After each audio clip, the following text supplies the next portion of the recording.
You're listening to The Quad, a Killjoys podcast. My name is Stephanie. And I'm Annie. And I'm Chris. We are talking about the 5th episode of Killjoys Season 4, Greening Pains.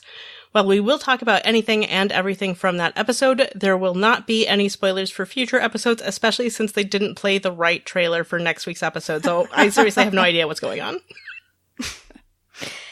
So let's get started with our reviews of the episode. I have kind of weird feelings about this episode. I enjoyed it while I was watching it, but at the end I kind of was confused by it because I was particularly confused by the writing choice to have Delle and D'avin separated from their kid for the entire episode. And by the way, I'm calling them their kid because he is yet to be named, which is also a little strange to me. I guess they're waiting for Aneela? I don't know. But this episode had kind of small bits of story kind of woven together, so it felt like there was a lot going on, but each of the storylines really wasn't all that big of a storyline, if that makes sense. So I think actually it didn't feel too busy to me, but it just didn't feel like the overall story arc of the season got moved forward very much. You know, last episode I feel like concluded, or at least kind of put a pause on a lot of the storylines that were set up by the first 3 episodes. So this one was introducing us to some new plot lines that are likely going to be explored more in the future. So this episode kind of felt like a pause, and like there was fun stuff in it, but all in all, I'm just a little bit confused by it, I guess. So what did you think about this episode, Annie? I liked it. I actually found it kind of a nice thing to get back to Team Awesome Force just working together again on like a mission, just like the old days, which was kind of a relief to see after the craziness of the first 3 episodes, or the first 4 episodes.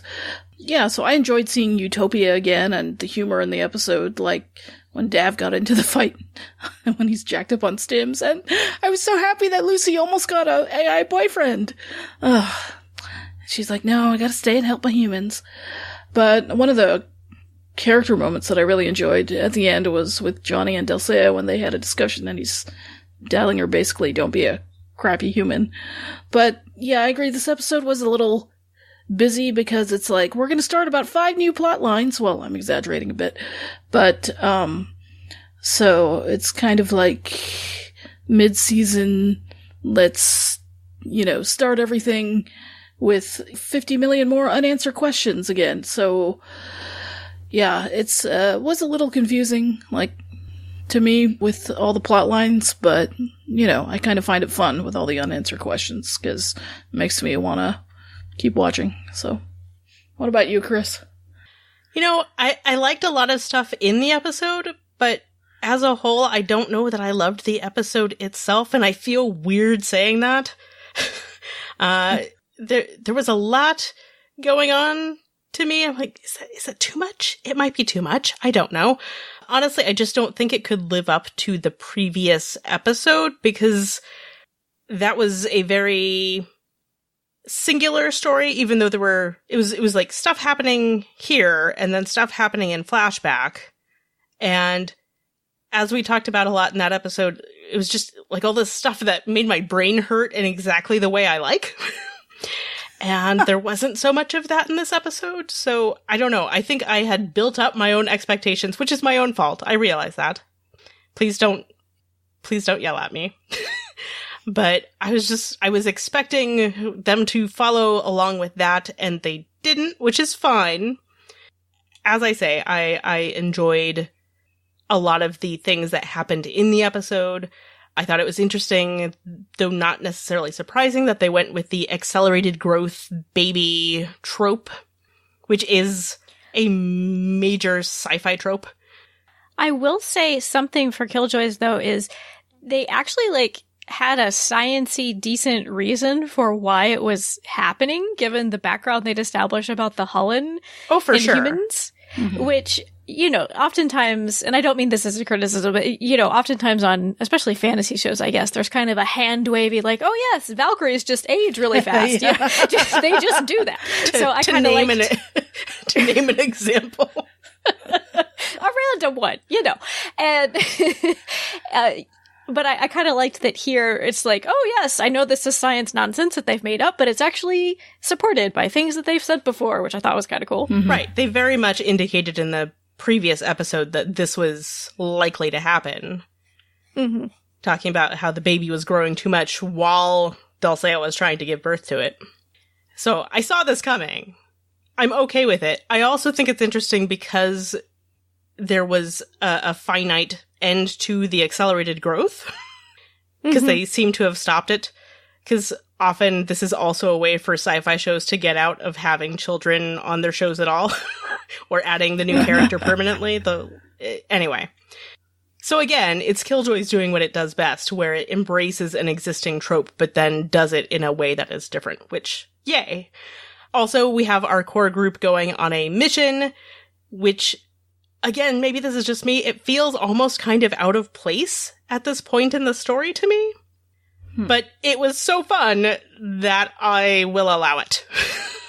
I'm okay with it. Well, my thing was, it was fun, but that tone felt a little off to me, given that it was kind of a dire situation that they were going on the mission to solve. You know what I mean? Mm-hmm. You know, it felt like they should have been a bit more serious about it, because I kind of forgot halfway through, oh yeah, you know, Dav should be really committed to doing this thing and getting this information because it's going to save his kid, and he should be really concerned about that.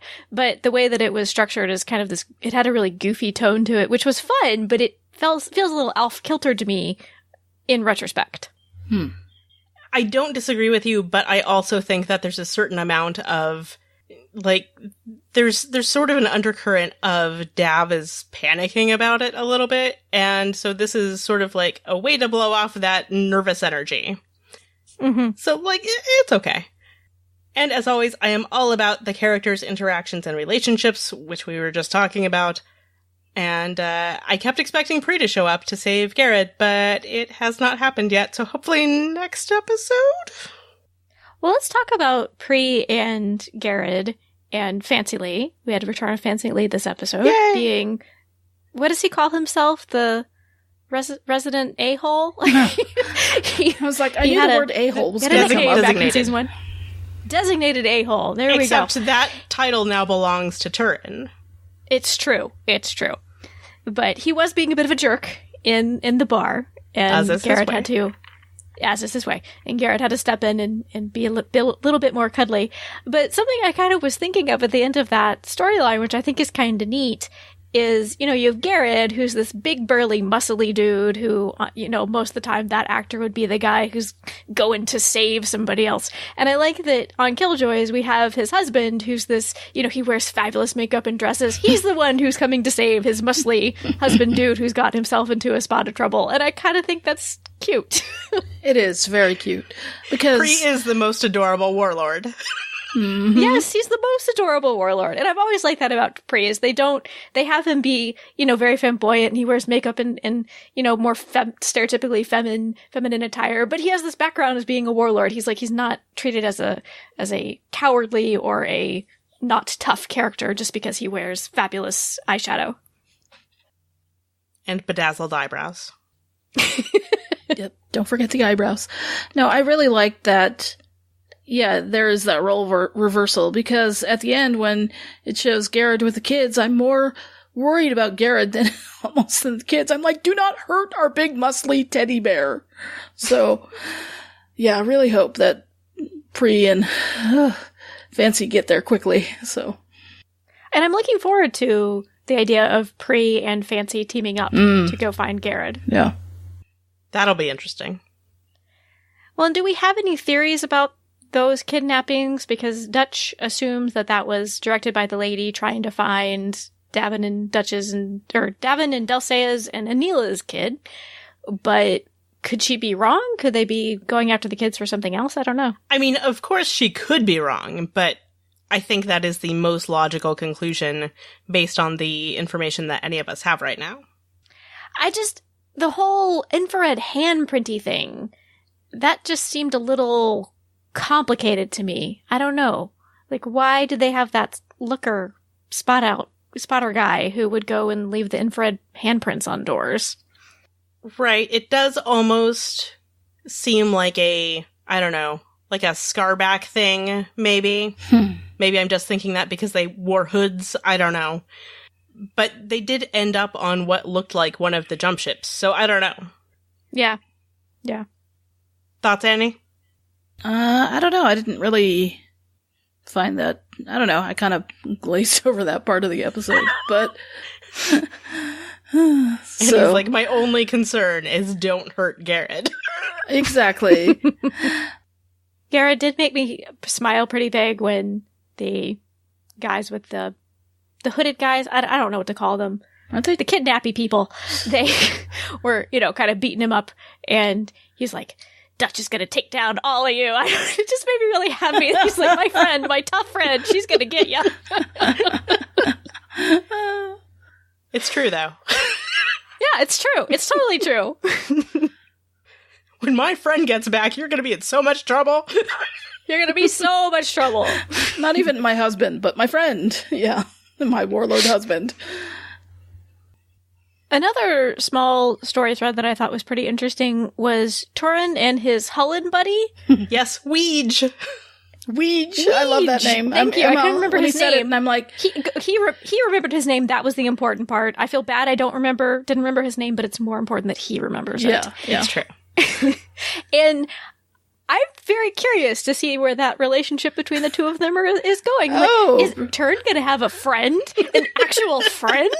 Are you saying friend or boyfriend? Only until Weege gets his memory back. That was a very loving embrace. No, I'm kidding. But, yeah. That was funny, but... I mean, he did keep holding him longer than he needed to. He really did. Yeah. I would say... I think Weege just needs a friend. Turin a boyfriend, but I don't want to overdo it. Why not? Oh, Stephanie's making demands again. You get a boyfriend. You get a girlfriend. Why not?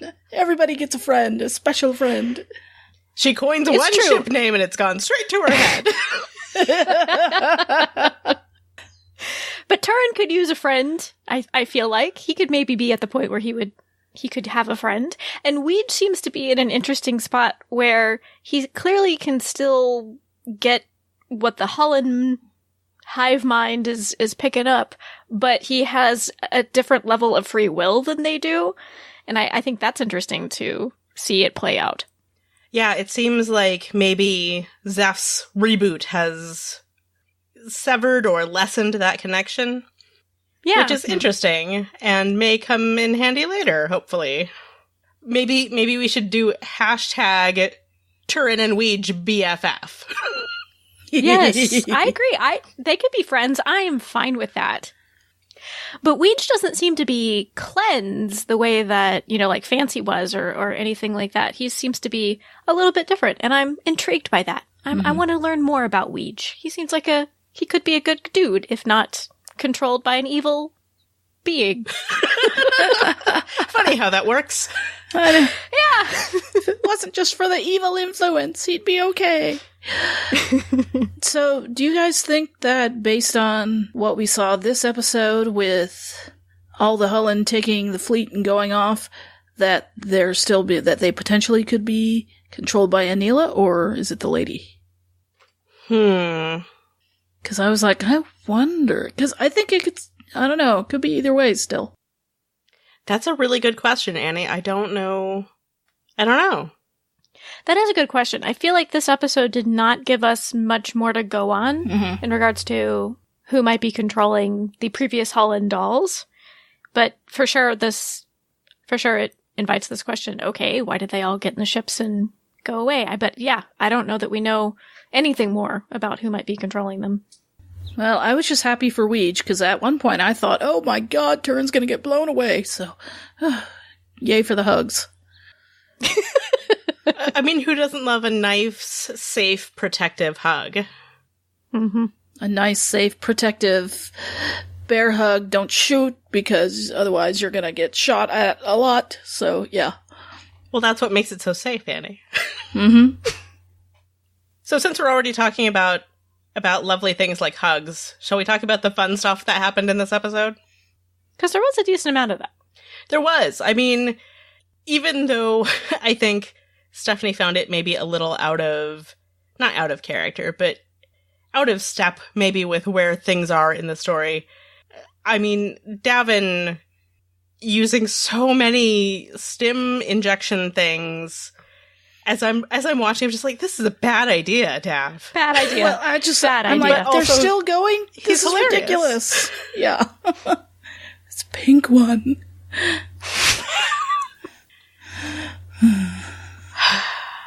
It was a good fight scene, too. Mm-hmm. And I also just feel like I was completely charmed by Luke Macfarlane and his sweet face in this episode. He had so many like little puppy dog expressions. I was just like, oh, I want to give D'avin a hug. I personally think D'avin looks great with the mask / goggles. I'm like, he looks awesome. That was the he other looks thing, like guys. a That is superhero. not a mask. Those are goggles. I know. And I was right? like, wait, that's not a full mask, D'avin. So But it's still, like, it's more than a domino mask. Can we agree on that? true. Oh, sure, but it wasn't a mask. It was goggles. And it didn't really obscure his face all that well. Yeah. Especially since they wandered in earlier into that, that area. It's like, I would have recognized him probably if he came back wearing goggles I know, a few right? weeks Like, later. you were just there. Why not send Johnny or something? This makes no sense. But yeah. also, I did have a moment because of last week's discussion, right? When he's like, "You guys, I don't wear a mask," and I thought because you're Superman. Further proof that Luke Macfarlane should play Superman because Superman does not wear a mask. I seen Luke Macfarlane in glasses. He looks good in glasses. Somebody hire him to be Superman, please. I'm begging. And then, of course, the little fantasy sequence of how their heist was supposed to go Oh, God, that was funny. a lot of fun, where they, turned and, winked, gave the camera a thumbs up or whatever they did. It was so great. Yeah. I love that so much. For a minute, I was It like, was so "What, is this goofy. real? Oh, God, you guys, you're just being so silly." Yeah. I want that clip playing on repeat in front of my face at all times of them turning to the camera and giving thumbs up. A satisfied nod. There's no Tumblr thingy-majigger with that GIF yet? So I'm someone sure hasn't there made is. I mean, I posted one okay. on Twitter earlier today. Oh, okay. I gotta look. I'm just saying, I want it in front of my face at all times. Because I'm a completely rational and reasonable human being. And then, of course, Johnny getting a little jealous of the very ridiculously accented AI and get a little fresh with Lucy. That was all a whole lot of fun. And we'd like to point out again, because we like to point this out when this happens on Killjoys, again, there was an emphasis on autonomy and consent. Johnny was persuading Lucy, told her it was her choice if he was going to plug the AI's disc thingy into her whatever Backdoor. interface. I don't know the words. This just sounds very dirty the way you're saying it. Well, it was they did supposed have to that be line dirty about in the the back show. door. It sure was. It sure was. I'm like, what is this? Is this what AI sex looks like? But I don't know. Yeah, Sadie. I personally, though, Annie, you said that you were kind of looking forward to maybe Lucy getting an AI boyfriend. I did not like Craven at all. I wanted Lucy to reject him at all times. Well, it was a little surprising to me that she did kind of have some fun with him, and I was like, God, he's kind of a, know-it-all, but then she's like, oh. So, yeah, I thought it was amusing, and that she considered it. And she's like, no. They thought he was so much better than Lucy, and then Lucy showed him up. Yeah. I loved it. Get out of here with your pretentiousness, Craven. Now, to bring it back down, shall we talk about D'avin, Dulcea, and Anila's kid? The kid. The kid. Okay, so it gets to that final scene with D'avin and the kid, and the kid is like, "Who are you?" And D'avin says, "I'm your dad." I'm like, D'avin, does he know what that means? He's like a day old. Have you been talking to him? Like, because our concepts of parents and why that should be meaningful, that's taught to us by people. It's like, does he even know what a dad is? It's true. No, I it's mean, most of what interesting. he knows he got from Pippin. Oh, Pippin, God. of all people. Like, clearly Pip taught him what soup was. That's good. But I was just kind of confused with the whole kid thing. Why doesn't he have a name? Why doesn't he have a name? Well, I think he just grew too fast for them to, I think they were just concentrating on that problem first instead of names, so. Also, it seems like Dulcea was maybe asleep through the entire thing. Yes, also was a little strange to me, but I did think it was nice and it was notable to me that she wanted to do a crushy ritual for him. Yeah, I thought like, that was cute. That's kind of nice, I guess. I mean, if nothing else, it very much seems to indicate that Dulcea has embraced this kid as hers. Whereas, even though she'd expressed that it was her child, it didn't feel necessarily like she thought of it that way. And I do think it's kind of cool that we have a kind of tri-parent situation going on, because you have Dulcea who carried the child, and then you have Anila and Davin as the biological material contributors to the kid.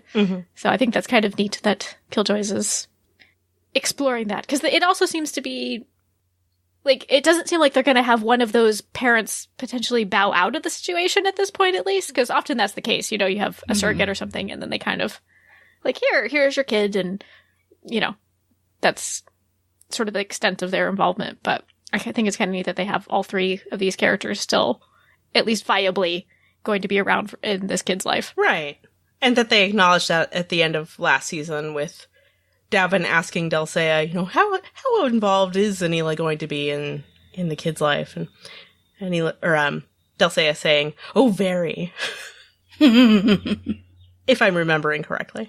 But I also wondered if Dulcea's reference to crushy rituals was a nod to the fact that she's human again. So maybe she's feeling more connected to those things from her human life. Though she did mention being crushy last episode too. Crushies don't push unless nobody's watching or something like that.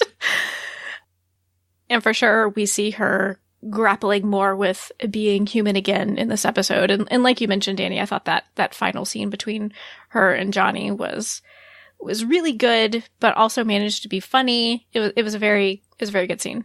Well, it's such a great character moment because it has me wondering so much about how Dulcea is changing, and do you think she would have wanted to do the crushy ritual and everything had she still been Hullen? And, yeah, I don't know. Yeah, and, it made me feel sympathetic for her when she's like, I don't know what to do with all these, all these emotions, and I was like, oh, Dulcea, but I'm like, wait, but she's still evil, the 9% lady, and, I was like, but I'm feeling sorry for her, so I'm wondering if I'm just wondering if this is a point in her arc where, not necessarily that she'll become a good guy, but more of an ally because she's human. I'm just wondering how the emotions are going to affect her and her motivations and I guess what side she'll be on in the future now that she's human. And a mother. Yeah. And apparently, and wanting to be a mother. So, yeah, like you said, I don't think anybody's backing out on parenthood. And of course, you have to consider the fact that, Dulcea killed Potter. And because of that, Johnny stabbed Dulcea to try to kill her. And now he's the only one who can really understand what she's going through. Yeah. Transitioning from being Hullen to being not Hullen. And I think for sure this is the writers maybe setting up an opportunity for her to redeem herself, perhaps, or atone. I could be wrong. She could decide, you know what? I enjoy being terrible. I'm going to keep doing that. It's working for me. Yeah, see, I think it could go either way. For sure, this is an opportunity that she could perhaps make some amends and at least maybe forge a better relationship with the folks on Lucy. Yeah. Maybe direct her terribleness outward from Lucy to the bad guys. Yeah, she could use her terribleness in a kind of positive way. She's terrible, but in a great way. She's bad for a good cause. Yeah. See, only Killjoys makes me love characters like this that have such duality. I'm like, but they're so bad, but I love them. But I feel sorry for them, and And that's why I'm super curious to get back to Anila, because, she had her memories restored at the end of last season, and that was suggested to being a big reason why she had such hatred for Dutch, and a big reason why she did some terrible things was because of those missing memories making her mentally unwell and things like that. So I really want to get back to Anila and get Anila and Dulcea reunited and kind of see where they're both at now. Mm-hmm. You just want some Green Queens action. Well, so yes, do I. I do want some Green Queens action, because the Green Queens are awesome and interesting to watch. And interesting. To watch doing things other than smooching, but I will take watching them smooch if I must. I would use a different word besides interesting when it comes to watching them smooch. So, like, sexy. So. Oh, dear. And finally, we did get a little bit of a follow-up on the story that Klein is telling Dutch in the first episode of this season. And I thought that was kind of an interesting conclusion to it, because, throughout the episode, Dutch and Johnny keep getting into those arguments. Well, I did this thing. No, I did this thing. And I thought it was just them, Johnny wanting to think he's the hero of the situation, etc., which, obviously I think we're supposed to. But I liked that when we got to the end, it's like, oh no, the reason that I remember these things differently from you is because it was a plan. Klein had a plan, because Klein always has a plan. Yes, there was some comment about it being a code, and it's like, what does that mean exactly?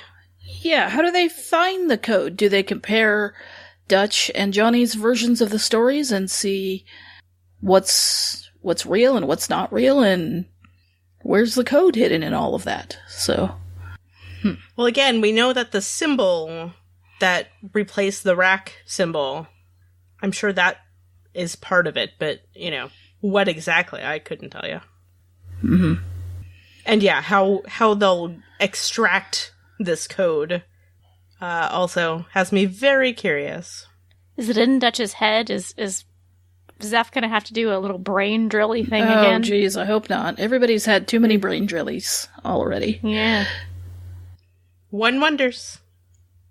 So, we got some feedback from, pardon me if I say your username wrong, Beautiful Pan, I'm just a pan, where she said, this episode was really fast-paced and full of the heist killjoys fun. I like how the three storylines stand on different places, but are still connected, and they move the narrative. They give us a glimpse of what the Hullen is doing collectively. Yeah, we definitely got a couple of storylines in this episode that take us back to the bigger picture of what the Hullen are up to, because for the first 4 episodes, they've kind of been in a holding pattern. We've been very focused on our core group of characters, but with the Hullen dolls loading into ships and flying out of the Thorny ship. I don't know why. Her ship I don't know why her ship is so thorny, but it's thorny. Anyway. And because the black root. I know. Yes, black roots. We're going to emphasize that again. And then we've got the kidnapping going on with the children. Yeah, I'm curious to see what the Hullen are up to. We know they've taken over the rack, but we haven't really had a sense of bigger plans outside of that. It does very much feel like a setting stuff up for the second half of the season kind of episode. Mm-hmm. Absolutely. Yep. Absolutely. Well, thank you so much for sending in that feedback, Mr. and Ms. Pan. So thank you so much for sending in that feedback. We would love to hear your thoughts about this episode of Killjoys. You can send them to killjoys@askgenretv.com. You can send us a voice message, which you can do in a couple of ways. Record a voice memo on your smartphone and email it to us, or you can call our listener voicemail line at 972-514-7223. Follow us on Twitter or Tumblr at Killjoys Podcast. And we are currently running a little giveaway. If you send us some feedback, you will be entered to get yourself a feminist Killjoys sticker, courtesy of our good friends over at Fangirl Shirt. So please send us some feedback using one of the ways I just mentioned, and you will be entered to get a sticker. You'll probably get a sticker, but we just really like to hear other people's thoughts about the episode. So please send us your feedback. The Quad is part of the Ask Genre TV family of podcasts. To find our other podcasts about Lost Girl, Orphan Black, and other shows, visit our website at askgenretv.com. Thank you so much for listening. We will see you in the Quad, or possibly the green space. Dun dun dun.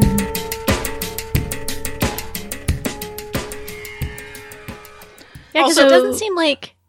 Sorry. Oh, no, go ahead. Go ahead. Annie, go ahead. Oh, no, you go ahead. Sorry. Chris, you go ahead.